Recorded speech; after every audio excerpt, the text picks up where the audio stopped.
Hello, my name is Barbara Buchanan. So I grew up in North Carolina,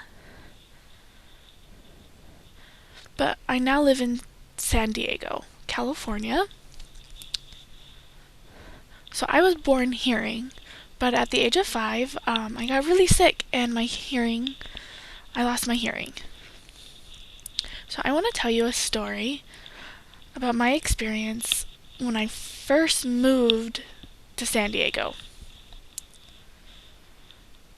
I was living in a house with some friends. It was about the fall time when I moved there in 1983. I think it was November. I noticed that my friend, she had a garden outside. And the last thing she had to harvest was peppers. And most of them were jalapenos. And they were beautiful. They matched fall perfectly with all the colors. And I just thought it was a waste to leave those peppers out there. So I decided to gather all the peppers and then I'll put them in freezer bags. So during the winter, I can make chili and I could add the peppers and spice it up. So I gathered all of the peppers and I went into the house and I cleaned off the peppers and I dried them so they're all ready. And I was trying to figure out how to cut the peppers. So I decided to start by cutting off the stems. And then I decided to cut them in half and scoop out all the seeds. And then I would put them in the freezer bags. So I did that to a lot of the peppers. I had a huge pile. But I noticed, as I was doing this, my hands started a warm tingling feeling, almost a burning sensation. And I thought, okay, well, I'll pause cutting my peppers and I'll just wash my hands and I'll continue doing it, cutting my peppers.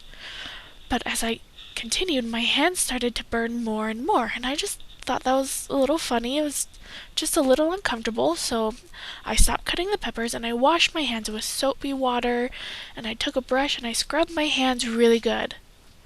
And when that was done, I dried my hands, and to my surprise, the burning sensation increased, and I just was trying to figure out what to do. So I decided to get a bowl of ice water. And I stuck my hands in this bowl of ice water, and it felt amazing. This was the best bowl of ice water ever. And it was working. My hands, they weren't on fire. And about an hour later, I was a little fed up with having my hands in this water. So I dried my hands and I put lotion on my hands.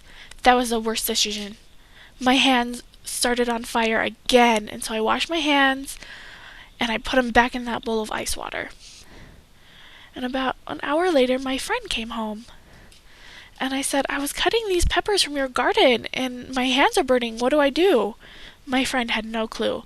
So I asked her if she would call urgent care for me and ask for some advice from the nurse or one of the workers there what to do with my hands. So she called for me. And it's been about 3 or 4 hours now that my hands have been in this water. And my hands look like raisins. They're all shrunken. So my friend came back and she told me that I need to put meat tenderizer on my hands. And I told her, meat tenderizer? That's crazy. Alright, so I decided to put meat tenderizer on my hands, even though I thought it was a little nuts. So I went to the cabinet and I put meat tenderizer on my hands, and the second it hit my hands, it burned. And I knew it was because of the salt, so I'm like, nope, that wasn't a good idea. So I put my hands back in the ice water, and now it's been about 7 hours. My body is tired. I've been all day with my hands in this ice water, so I decided to go to bed. But instead of sleeping in my bed like normal, having my head at the front, I decided to have my head at the feet of the bed so I could have my hands sitting in the bowl on a chair all night while I slept. But my mind was tired, my body was tired. I was just put out. So I started to sleep, and about midnight or 1 o'clock in the morning, I noticed that the pain was going away. But during that time, as I was waking up, the burning came back. And I said no to myself. I have to stay asleep till all the burning is gone. And when I woke up in the morning, the sensation was gone. I was so relieved. So now the next time I know when I cut the peppers, I must have rubber gloves so I never have that burning sensation again.